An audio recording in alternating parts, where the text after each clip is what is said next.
Hello and welcome to episode 269 of the Mark and Me podcast.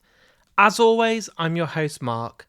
Now today's episode is a bit different because I'm joined by a producer, also an entertainment lawyer and an actor in the incredible cult classic Picnic at Hanging Rock. It's a different guest for me. We talk law, we talk all subjects between contracts, negotiation, what her acting career is like, and how she's spending her life now. And Karen is absolutely lovely, and that interview will be coming up in just a couple of minutes' time. But just before we get to that interview, we can't avoid talking about the last episode. I was joined by Bert McCracken from The Used. Right now, as we're sitting here, my most downloaded episode this year. Astonishing stats considering it's only been out for 2 days. It's blown up. I've seen so many people jumping on board, new followers on Instagram and Twitter, so many comments, people sharing it, and I can't believe the response. So I just want to say now, a huge, heartfelt thank you to each and every one of you. It's one of my favourite interviews. I'm so proud and I'm so glad that you guys all enjoyed it too. But before we get to today's interview, I've just got one other thing to do, and that's give a big shout out to the sponsor of this podcast, Richer Sounds. If you're in the market right now for a brand new TV or home cinema system or a Sonos deck, whatever you're looking for, hit them up on richersounds.com because those guys sponsor the podcast each and every episode, and it's because of those guys I can get out there and keep this podcast hosted on all these different directories, so a massive thanks to Richer Sounds. Right. Let's get to the interview now. So here it is. Here's me and Karen talking all things film. Karen, thank you for joining me today on the Mark and Me podcast. Hi, nice to be here. First up, what I'd like to do is take it right back to the very start. Now, before your legal career or your acting career, when you were growing up, what was it you wanted to be when you were older? Was it a movie star or was it someone different to that? What was your kind of dreams and ambitions at a young age? I think when I was young, I think I wanted to be a writer. I loved books and reading, and I really, I think I wanted to do that, but I wasn't sure. And then when I was in my teens, I started to get interested in theatre, like attending theatre and watching plays and going to theatre in Sydney and so that became something I was really interested in. Not necessarily, I hadn't worked out what I wanted to do with it, but so, and by the time I just found my way into Picnic at Hanging Rock, and then I found my way at university, but I did study English literature at university. So I think I was always drawn to books, really. And you said then you found yourself at Picnic at Hanging Rock. How did that opportunity come about for you? Were you in the right place at the right time, or did you know someone, or did you go out and actively look for a role? Well, it's a strange story, really, in a way. I the day that we graduated from high school is sort of like a prank day in Australia, and I went to a girls' school, and a bunch of us were running around in the suburb where I lived in Sydney, and there were two guys at a coffee shop, and we were squirting them with water pistols because, that's what we did. And they ended up talking to us, and one of them ended up coming to our speech day, and he was a kind of radical journalist by the name of Richard Neville, who had been a student, journalist and whatever. And his friend Martin Sharp is a pretty famous in Australia pop artist who had lived in London and done all sorts of, if you looked him up, you would know some of his sort of psychedelic posters he did. Anyway, he ended up that he lived at the end of my street, and he and I ran into each other quite often. And after that, and he said, my agent, because he was a poster artist and so, Yeah. is casting for a film, and you would be really good for it. And so it was through him that I went to a casting call, and then from the casting call, they chose me, and I did an actual screen test. And I remember doing that, and it was so amazing. I came home, my brother said, "Why have you got all that makeup on your face?" And I said, "Because I did a screen test." And then that was how it happened. So it was really luck. I didn't really mean to be an actor, although my mother had been an actor for a while, and I had been in school plays and things. So I had a bent towards it, but it was not a career I was planning on following. And then obviously when you were in the film, can you remember the reaction of watching yourself back for the first time when it was all wrapped? I mean, now obviously we're getting a re-release and people will Mm. revisit this classic, but do you remember that first initial reaction when you saw yourself on the big screen? Well, the first reaction was, they had, I mean, obviously it was shot on film and they would have dailies, which was, the way it used to be, like the film would be processed and then it would be screened for the director and the DP and so on. And I was invited to attend it and I was absolutely horrified. I thought, like, oh my God, I'm so awful. And look at me. And, I think it's why they say actors shouldn't really watch themselves. So I never went again to the dailies, and that was it. And that was only a scene, the first scene we shot, which was the girls crossing the creek when the boys are admiring them. Yeah. It was the very first scene we shot. And so it wasn't even like something I was doing a lot of acting in, it was just, but I was horrified. So I didn't watch it again until I saw it at the premiere.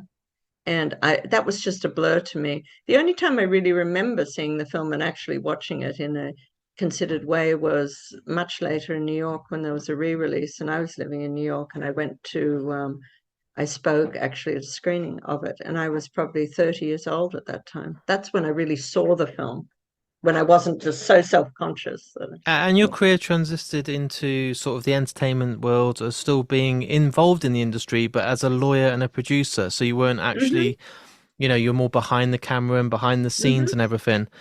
mm. Were you kind of always wanting to do that even when you were starting to do the acting work? Were you always kind of conscious of being on set and learning how the ways work and how films need to be produced? Were you always kind of having that idea, or was it a bit later on that you thought, actually, this is a complete change and I want to try and do something completely refreshing and a whole new just kind of challenge? Mm. That sounds really good, but that's not the way it happened, really.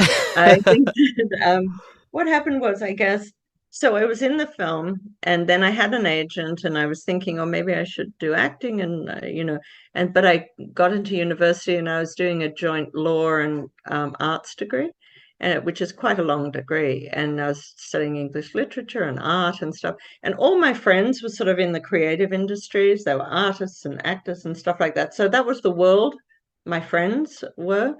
But I also very much wanted to be independent and be able to support myself, feminist days, right?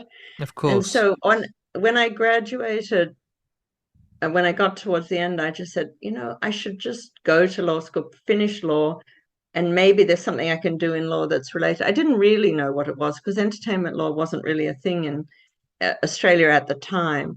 And I was actually just, again, really fortunate in a way that when I applied to the big firms for jobs out of law school, I was accepted at a firm that had what they called a media law department.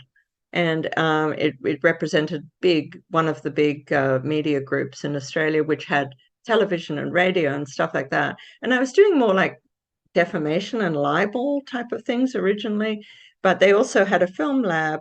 And so when I expressed interest in being involved in that part, because they were investing in films, I got into it. And then the firm also represented Kennedy Miller, who made the Mad Max films. So that's how I was able to, within the firm, say, I want to do the contracts for the actors and things like that. And the first actors agreement I got to do was Tina Turner's for Mad Oh, Max wow. Beyond the Thunderdome. That's an amazing film. And Yeah. obviously, with the kind of remake that we saw from George Miller, everyone still goes back and watches those classics now. Mm, mm. So I was, and so to me, it was like, okay, well, this is what I want to do because this way I can combine my interest in film because I still love films and, always have, and in a job that I like and that I can earn a real living and be independent. And ultimately, after a few years there, I said, well, I want to come to the States because that's where they really do this stuff. And that's what I did. That's amazing. And you were involved in stuff like helping the production of stuff like, was it Sylvester Stallone's Cliffhanger, is that right? Oh, well, that's one of them. Yes. I mean, over the years, I mean, because my firm is the headquarters are in New York, although I'm in LA. I opened an Yeah. office for us out here a long time ago now. But when I started, it was really the independent film world that I was in. at representing producers who did. I mean, the first film I worked on in New York was Walker with Ed Harris, which was made in Nicaragua, Yeah. and I did a lot of indie films, I will call them. I worked on like crazy films like The Bad Lieutenant, directed by Abel Ferrara, Light Sleeper, directed by Paul Schrader. But we also had some more commercial clients, like that was Pioneer invested in Carolco, which made all those big films. And so we did work on Cliffhanger, which was, and I worked on a number of films that had really like serious problems, which was also very interesting. In the case of Cliffhanger, the problem was it was in the mountains, but it was supposed to snow, and that was the only year there was no snow whatsoever. I tell you what, talk about being cursed.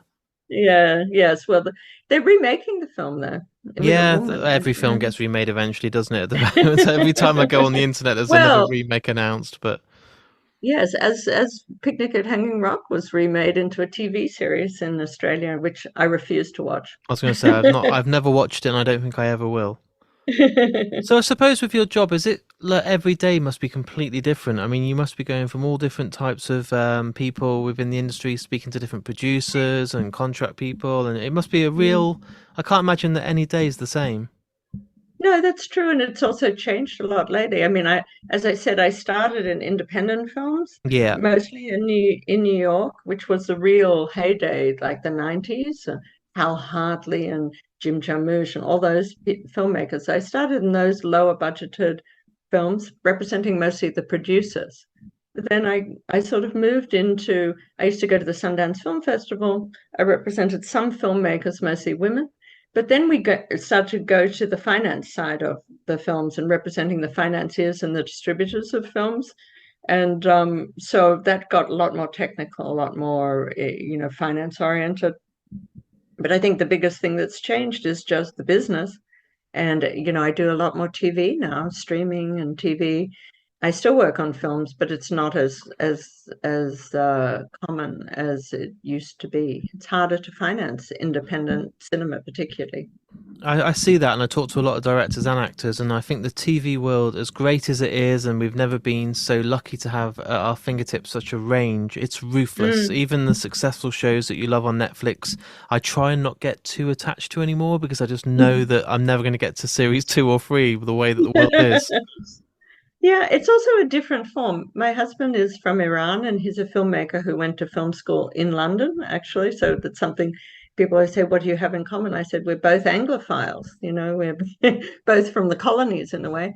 And but he is a great lover of cinema and he watches films, he watches TV, but he's really made me understand that a film is just it's a unit and it's a different thing and it's a different skill, and a continuing series has many things of interest, but a film is a film is a film, and Yeah. it has its own arc, and it's just a world, and I think that was what was always, it remains great. You go to the cinema, you enter the world, and you go through it, and it ends. It's an And I amazing like that. journey, and I kind of look at it as like my little kind of religious home that I can go to. I can shut the door. No one else is going to bother me for that 2 hours, and I can just get lost in something and then kind of go Yeah. back to the real world. Yes, and I think TV can be like that too. It can certainly be addictive, and the streaming series and stuff. And that some of them are just so fantastic, obviously, and that allows you to do different things, just different world. And that's when I watched Picnic at Hanging Rock again, it was like, wow, this is an amazing film. And it has such an atmosphere, and you're drawn into it, and you don't know, what is this world you're in? And then it ends.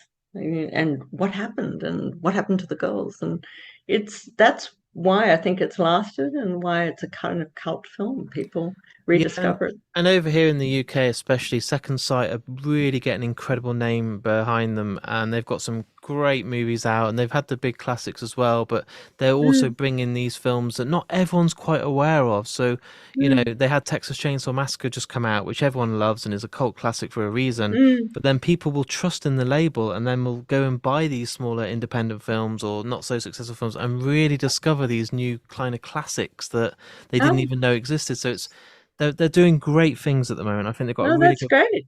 really good I'm looking balance. forward to getting my box. Yeah, and having all the nice artwork and the nice box set and everything else. Yeah, It's it'd be great. they spend a lot of time in their presentation as well, so you'll be made up with it, and it's something to keep, isn't it? And be like, that was me. Yeah, for the kids. They Exactly. think it's very amusing that I was in a movie. It's very cool. What I've never really I've had actors, I've had directors, I've had cinematographers, but I've never had an entertainment lawyer on the podcast. Mm, And if there is someone that's listening today that is at film school or thinking about mm. going to university to study law, what advice would you give someone? Because it's interesting to me because it's someone new and it's someone from a background that I've not spoke to. But what advice do you give to someone that is looking to go down the path that you took? Well, I mean, it's hard to find your way to a job at the end of it necessarily, but I mean, you have to go to law school and you have to do study all the law, but you'll end up using, in fact, only I mean, unless you become a litigator and go to court, and which is another, you can do that in the entertainment area too, but I'm a transactional entertainment lawyer, so I Yeah. draft and negotiate deals and contracts and things of and give advice on that sort of thing.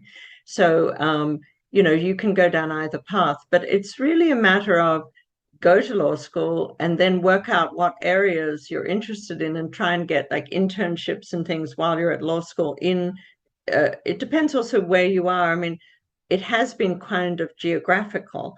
Obviously, many more jobs in New York and LA than anywhere else in the US. In the UK, many more jobs in London than there will be jobs in other places, but far fewer.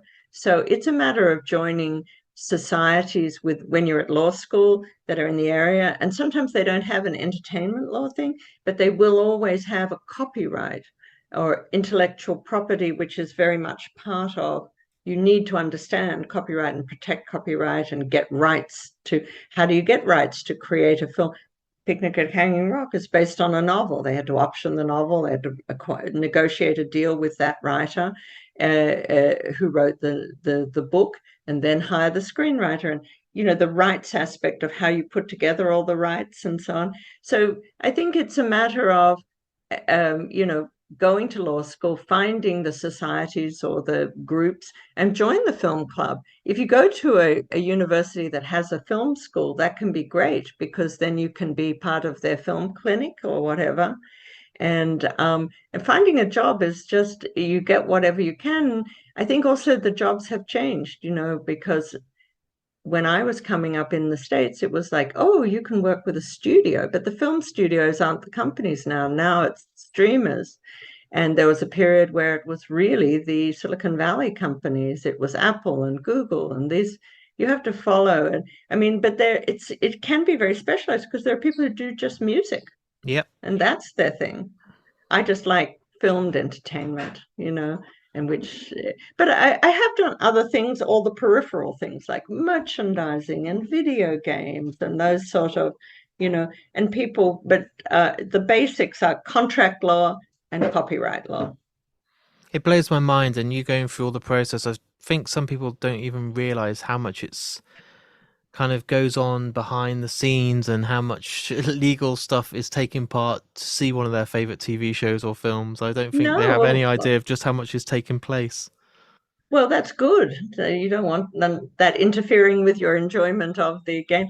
I must say that somebody told me I should watch a new show. I think it's on Netflix called Tetris, and it's Oh, Taron it's on Apple Egerton, TV. Yeah, Apple TV. yeah. It's It's the Taron whole making of Egerton, it. and I said, why should I watch it? And they said, because it's about getting the rights to a game. The story is like the story of it's not obviously, it's a thriller Yeah, in a way, but it's about everyone trying to control the intellectual property in this game, Tetris. I've And not I seen said, it yet, but the okay, reviews are fantastic, and everyone is saying it's yeah, brilliant. So it's on my list. You know, everyone has a list of piles and stuff to watch, and everyone keeps telling me like, get that high up on the pile. yeah, exactly. What I do on the podcast, and it's my final question for you today, and I'm putting you on the spot a bit, but what I like to try and do to keep the podcast as original as I can is ask the guest to choose the piece of music that's played at the very end of the episode. So, once we've put this episode out for the world to listen to, they can go on Spotify or Amazon Music or Apple Podcasts. And at the very end, a piece of music is played, but every guest that comes on gets to choose their favourite song or a song that means something to them. So I am putting you on the spot, but is there a song today, Karen, that you absolutely love that would be the perfect outro song for you? Well, it's not the perfect outro song for me, but if you just ask me what is a song that I truly, truly love, I think it has to be something by Leonard Cohen. And I wouldn't choose, even though I love Hallelujah. Actually, I will choose Hallelujah for a reason, but it has to be a specific version. It has to be John Cale's version Okay. of Hallelujah, because John Cale is a friend of my husband and wrote the music for a number of his films, and he's just a wonderful, wonderful singer. So it would be John Cale's version of Leonard Cohen's Hallelujah. Amazing. I love Jeff Buckley's version as well, which is Oh, very absolutely different, incredible. but Very beautiful different, but too. what a vocalist. But Famous Blue Raincoat is one of my most listened to songs by Leonard Cohen. I think Mm, the guy's a genius. I think his yes. songwriting and his lyricist is just unbelievable. So now what will happen is I'll spend the rest of the day listening to all of his stuff while I choose your version and go down a rabbit hole for the rest of the day. But that's a good way to spend the day. All right. Well, you should watch the movie, the documentary Hallelujah, which is Yep. about the song. Yeah. Okay, I will do Put that. that on See, your list another as one. well. Yeah, look at my list. My list is sitting here. Look, my list is massive. I can't keep adding to it. But I really appreciate All your right. time today. Thank you so much for coming. I know it's quite early for you over there. Now I get to go to work and find out what's on my plate. But yes, I hope it's a good day ahead, and All right. I look forward to you receiving your package of So Panic do I. Picnic at the Hanging Rock. And honestly, you'll be in for a treat because it's beautiful. Okay. Well, thank you very much, Mark. Nice to meet you. So there it is. There's my interview with me and Karen.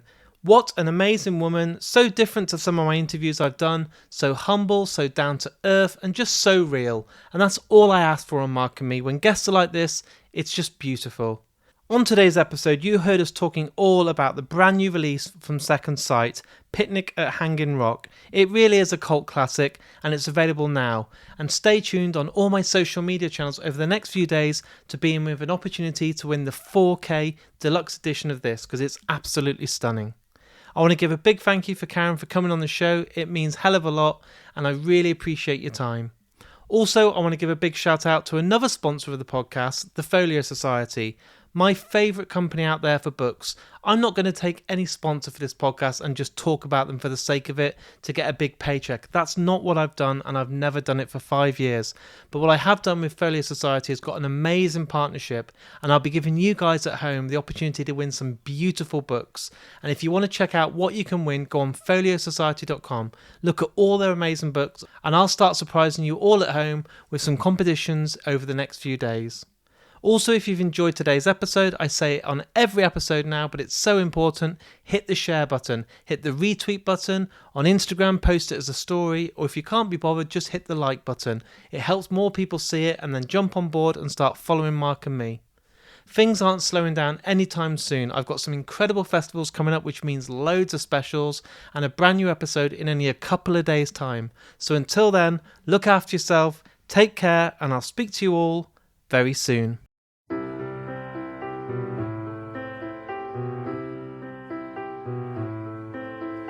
Heard there was a secret chord that David played and it pleased the Lord, but you don't really care for music, do you? It goes like this: the fourth, the fifth, the minor fall, the major lift, the baffled king composing hallelujah, hallelujah, hallelujah, hallelujah, hallelujah.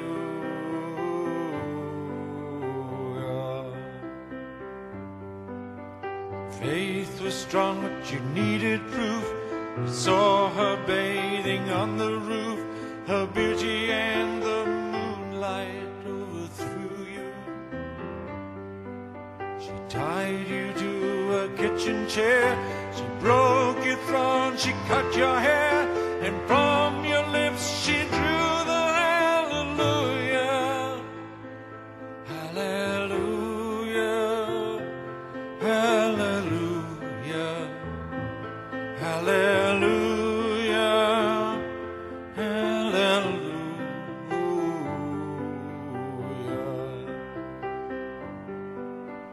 Baby, I've been here before.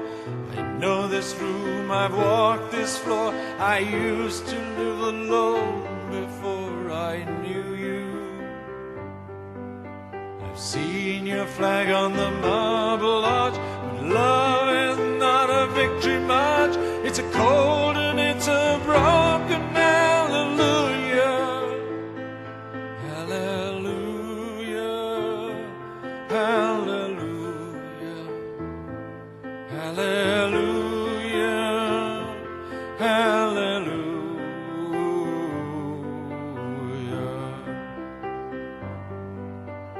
There was a time you let me know what's really going on below, but now you never show it to me, do you?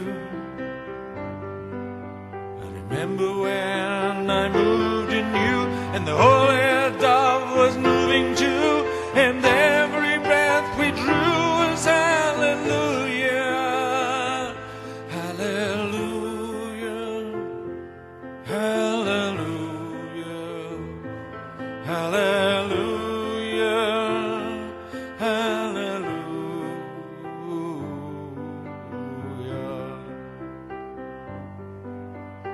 Maybe there's a God above. All I ever learned from love was how to shoot at someone who outdrew you. And it's not a cry you can hear at night. It's not somebody who's seen the light.